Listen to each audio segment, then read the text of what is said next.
Let's talk about the startup dream, the one that filled our feeds and inspired a generation. It wasn't about climbing a corporate ladder for decades. This was about freedom, rolling into work in a hoodie, making an impact, building something that mattered. For millennials, especially after the 2008 crash, the old promises of job security were gone. Startups offered more than a job, they offered an identity. Your work was your passion, your colleagues, your family, your office, your playground. We weren't just employees, we were pioneers on a mission. The pitch was irresistible: ditch the cubicle, disrupt an industry, see your ideas come to life. Priya, a former product manager, said, "I left a big bank for a startup because I wanted to build something real, fast." Millions of us chased that freedom, believing this was the key to a meaningful life. The vision work that didn't feel like work. A community of brilliant people changing the world. We were promised purpose, passion, and maybe a big payout. The dream was to be in the room where it happens. But we didn't see the price of admission. And that price? It was everything. The startup dream was intoxicating, but it came with hidden costs. We thought we could have it all, but the reality was far more complicated. The promise of merging life and work blurred boundaries in ways we never expected. We were sold a vision of freedom, but what we got was something else entirely. The dream was powerful, but it demanded more than we realized. We bought in, not knowing what we'd have to give up. The startup dream was a beautiful story, but every story has a twist. How did startups get us to buy in? Perks. They couldn't match big salaries, so they offered kombucha taps, nap pods, and endless snacks. The office became a playground. Free food, on-site gyms, unlimited vacation, and of course the ping pong table. But these perks were strategic. As Dr. Anya Sharma says, these amenities blur the line between work and life, keeping you at the office longer. Staying late became social, not a sacrifice. The office was your universe. The message, we take care of everything, just focus on work. It felt like a resort, but it was really a cage. An ex-developer said, "I realized I was eating every meal at my desk. My friends were all co-workers. Unlimited vacation, no one took it." The perks created an illusion of fun, but kept you always on. Work-life balance vanished. You were always available, always part of the family. The ping pong table wasn't for relaxation. It was to keep you energized for the next sprint. The perks weren't just benefits, they were bait. The real benefit was to the company, not you. The illusion of cool masked a culture of non-stop work. At the center of it all, the founder. The visionary in a hoodie, idolized by media, treated like a prophet. Their charisma made 100-hour weeks feel like a privilege, not exploitation. Founders sold a story, and we were cast as heroes. All-hands meetings weren't about apps, they were about changing the world. A manager told me, "Our founder made delivering a burrito feel revolutionary." This energy was contagious, driving us to sacrifice more. But hero worship breeds toxicity. The founder's word is law. Their habits set the standard. If they're emailing at 2 a.m., you feel pressure to respond.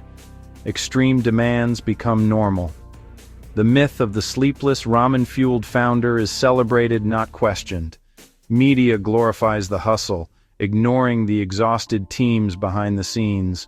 We lionize founders, giving them a free pass to demand the impossible. The real work is done by teams burning out in the background. So you've got the perks and the founder's vision. What comes next? The creep of the 80-hour work week.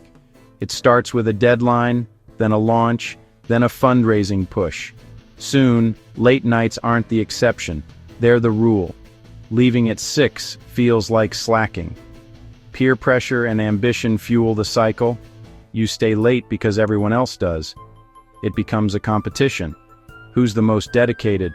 A marketing lead said, The last to leave was seen as the most committed. It was all performance. Investor pressure adds fuel. Startups must grow fast or die. As one VC said, we want 10x returns. That takes intensity.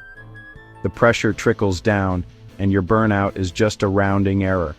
The 80-hour week is justified as grit, but the finish line keeps moving. Constant pressure grinds people down. The dream of flexibility becomes a nightmare of being always on call. Slack pings at dinner, on weekends, on vacation. The freedom you were promised, replaced by a digital leash. The hustle never stops. The cost is your life outside work. What's the human cost? Burnout. Not just tiredness, soul-crushing exhaustion. Cynicism about a job you once loved. Dr. Marie-Hélène Pelletier calls it emotional, physical, and mental exhaustion from prolonged stress. Your passion dies first. Ben, a designer, had a panic attack in a meeting. I thought I was having a heart attack. My body just gave up. This isn't rare. Therapists in tech hubs see surges in anxiety and depression. The dream of changing the world becomes a struggle to get through the day. There's guilt, too.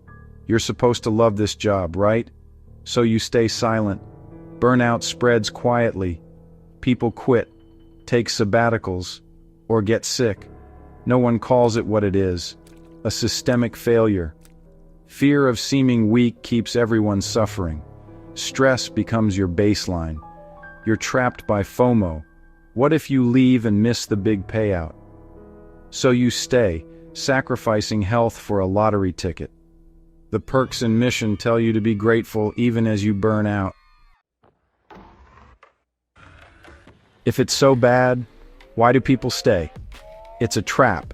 Financial, psychological, and structural. Startups run lean. One person does the work of three. Long hours are built into the business model. Buzzwords like hustle and family mask overwork. Work hard, play hard really means work hard, then work more. Stock options are golden handcuffs. You stay for the chance at a big exit. Most options end up worthless, but the hope keeps you grinding. The system benefits founders and investors, not employees. Your sacrifice boosts the company's value for those at the top. The culture extracts maximum labor for minimum cost, dressed up as revolution. The hustle persists because it serves those in power. But the story isn't all doom and gloom. The tide is turning. A new generation is questioning the gospel of hustle. Some companies, like Basecamp, are proving you can succeed without burnout. They offer 40-hour weeks, deep work, and real trust. Freedom at work isn't about nap pods. It's about control over your time.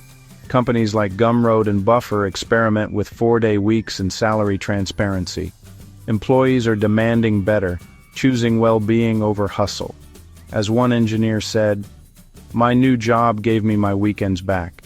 It wasn't even a choice." The power dynamic is shifting. So, who really benefits from non-stop hustle? The employee or the investor? What does freedom mean in the modern workplace? Is it working yourself to the bone, or doing great work and living your life? The dream we were sold was beautiful.